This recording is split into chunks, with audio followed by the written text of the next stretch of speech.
Halo teman-teman semuanya, kembali lagi pada video pembelajaran mata kuliah umum wawasan pendidikan. Saya Ning Sastriani saat ini telah bersama dengan Ibu Evita Adnan MPSI yang akan membahas mengenai materi untuk bab 2, yaitu tentang tujuan, fungsi, dan urgensi pendidikan bagi pengembangan karakter, budaya, dan peradaban bangsa. Nah teman-teman semuanya, seperti yang telah kita ketahui bersama bahwa isu-isu pendidikan itu selalu hangat untuk selalu diperbincangkan ya Ibu ya. Salah satunya berkaitan dengan tujuan, fungsi, dan pengembangan karakter itu sendiri. Oleh karena itu kita akan membahasnya bersama dengan Ibu Evita.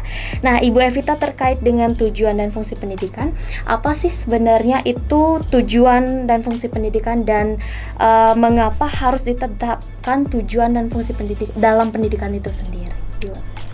Ya, baik, terima kasih untuk pertanyaannya. Selamat berjumpa mahasiswa semuanya.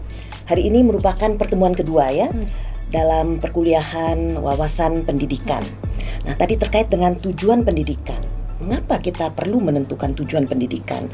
Lalu apa fungsi serta urgensi pendidikan tersebut dalam peradaban bangsa? Ya, seperti di pertemuan awal tentunya sudah dibahas tentang apa itu pendidikan. Mengapa perlu pendidikan? Seperti itu.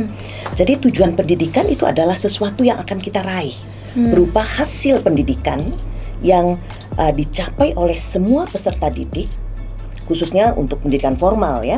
Tapi sebenarnya kan juga ada pendidikan yang informal di rumah, non formal seperti itu. Sehingga setelah mereka melalui serangkaian proses pendidikan, maka mereka akan mencapai apa yang diharapkan, yaitu satu tujuan pendidikan, gitu ya. Nah, setiap tentunya kita punya ada lembaga. Saya rasa di pertemuan pertama kalian sudah membahas tentang tripusat pendidikan, ya. Ada pendidikan informal, di mana peran keluarga, lembaga keluarga, kemudian pendidikan formal dan pendidikan non formal di masyarakat. Nah, terkait dengan pendidikan formal, kalau informal katakanlah itu keluarga. Jadi orang tua adalah pendidik sejati di situ, ya. Tanpa melalui proses pendidikan yang harus formal, mereka mendidik anak-anaknya. Nah, tentu ini akan sangat beragam sekali, tergantung bagaimana keadaan di keluarga masing-masing. Namun dalam pendidikan formal tentu ada batasannya. Nah, dalam pendidikan formal kita mengenal ada beberapa tujuan. Ya, kita mengenal dengan tujuan nasional, kemudian kita juga mengenal tujuan institusional, institusi.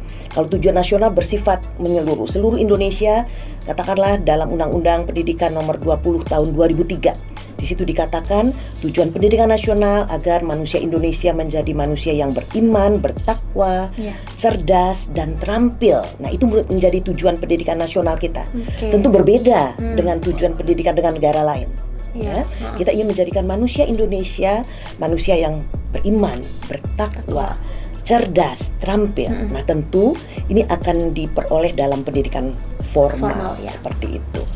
Nah, fungsinya itu nanti bisa dilihat dalam undang-undang juga, dalam undang-undang pendidikan tentang nomor 20 tahun 2003 tentang sistem pendidikan nasional kita, bahwa pendidikan itu tidak hanya semata-mata akademik loh ya, tetapi seperti yang dikatakan oleh Prof. Tilaar ya. Prof. Tilaar adalah seorang guru besar dari Universitas Negeri Jakarta yang mengatakan bahwa kita tidak semata-mata ingin mengembangkan akademik, tapi kita juga perlu membangun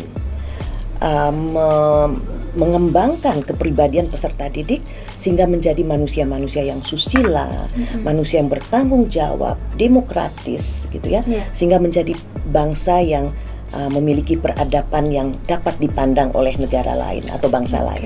Oke, jadi emang pendidikan itu harus ada tujuan dan fungsinya ya, Bu ya? Betul. Itu harus kita tetapkan di awal. Jadi negara telah menetapkan melalui undang-undang. Kita sudah punya undang-undang pendidikan nomor 20 tahun 2003, itu undang-undang pendidikan kita. Jadi kalian harus tahu itu semua. Jadi kalau ditanya Indonesia udah punya undang-undang pendidikan belum? Kita sudah punya. Dan di situ diatur bagaimana pendidikan itu dilaksanakan baik di lembaga formal, informal maupun non formal. Artinya masyarakat juga bertanggung jawab dalam proses pendidikan manusia Indonesia. Oke, itu dia teman-teman ya. Nah, Ibu Evita, terkait dengan pengembangan karakter nih Ibu, sebenarnya apa sih itu karakter? Apakah karakter itu dibawa sejak lahir atau bisa berubah dengan sesuai usia? Kemudian bagaimana pembentukan karakter itu sendiri? Ya, seperti kita ketahui pembelajaran abad 21 ke depan, apa yang diharapkan salah satunya adalah karakter. Ya. Jadi apa dan bagaimana, kenapa karakter ini satu hal yang harus kita angkat. Karakternya adalah menjadikan satu ciri bangsa. Bangsa itu akan dilihat dari karakter. Jadi Iya, benar. kalau bangsa kita belum menunjukkan karakter yang bagus, karakter yang baik begitu ya, tentunya ada sesuatu yang menjadi masalah. Jadi kalau kita bicara karakter, sebenarnya karakter itu merupakan kualitas pribadi seseorang.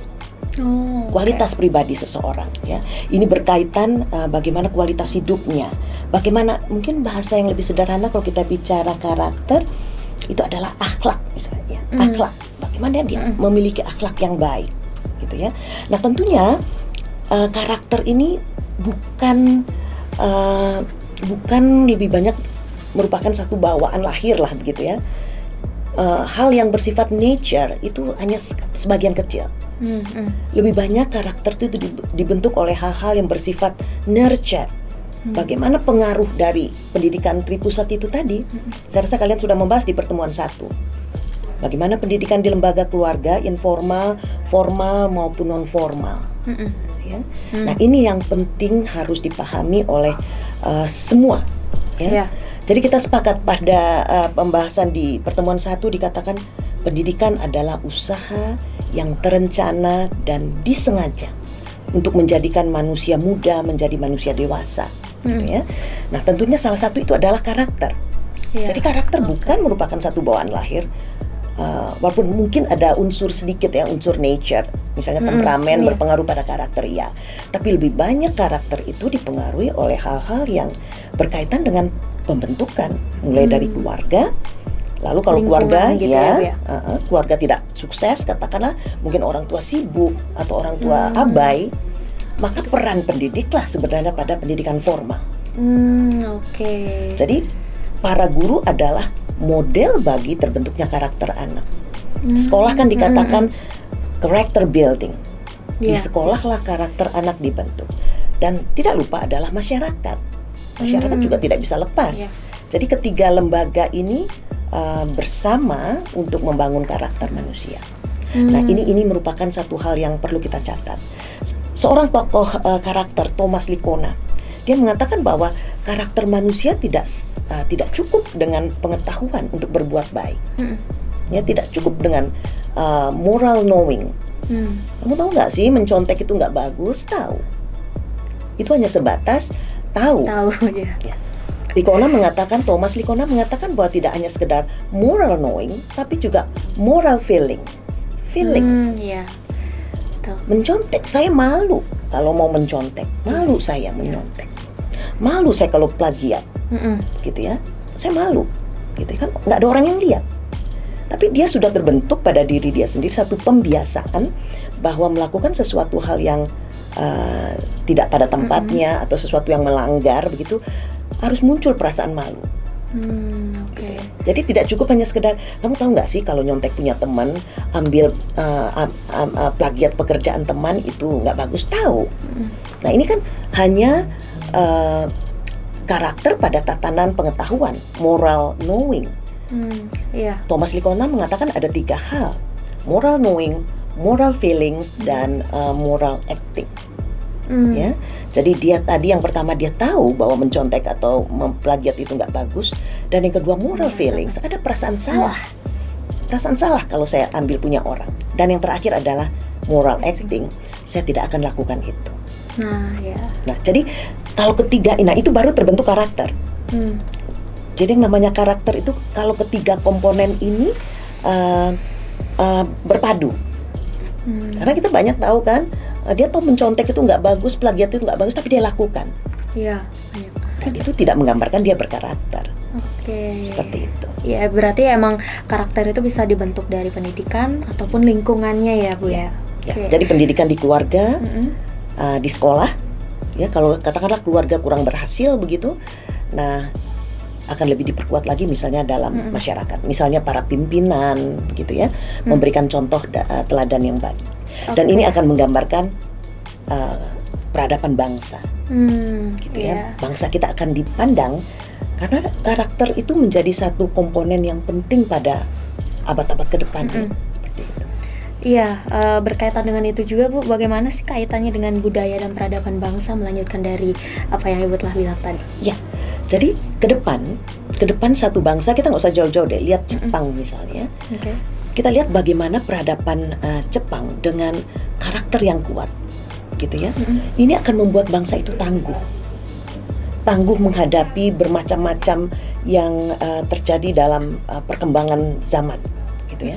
Jadi karakter ini kan akan membentuk manusia menjadi manusia-manusia yang memiliki satu ciri khas, gitu ya. Ciri khas. Apakah dia akan menjadi manusia tangguh? Apakah dia akan menjadi manusia yang lemah? Ya. Dan kita berharap yang akan terbentuk adalah karakter baik. Iya. Ya. Dan karakter baik ini adalah menjadi satu modal bagi budaya bangsa. Oh, jadi itu ya kaitannya Ibu ya. Ya. Oke, baiklah teman-teman semuanya. Jadi itu dia pembahasan kita pada hari ini ya Bu ya, terkait mengenai tujuan, fungsi, kemudian apa tadi Bu?